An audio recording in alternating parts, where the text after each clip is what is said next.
Praise the Lord. கர்த்தருக்கு ஸ்தோத்திரம். இன்றைய வசனம்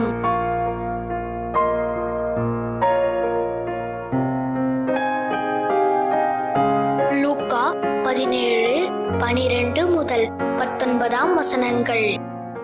அவர் ஒரு கிராமத்தில் பிரவேசித்த போது குஷ்டரோகமுள்ள மனுஷர் 10 பேர் அவருக்கு எதிராக வந்து தூரத்திலே நின்று, இயேசு ஐயரே, எங்களுக்கு இரங்கும் என்று சத்தமிட்டார்கள். அவர்களை அவர் பார்த்து, நீங்கள் போய் ஆசாரியர்களுக்கு உங்களை காண்பியுங்கள் என்றார். அந்தபடி அவர்கள் போகையில் சுத்தமானார்கள். அவர்களில் ஒருவன் தான் ஆரோக்கியமானதைக் கண்டு திரும்பி வந்து உரத்த சத்தத்தோடே தேவனை மகிமைப்படுத்தி அவருடைய பாதத்தருகே முகங்குப்புற விழுந்து அவருக்கு ஸ்தோத்திரம் செலுத்தினான். அவன் சமாரியனாயிருந்தான். அப்பொழுது இயேசு, சுத்தமானவர்கள் 10 பேர் அல்லவா? மற்ற 9 பேர் எங்கே?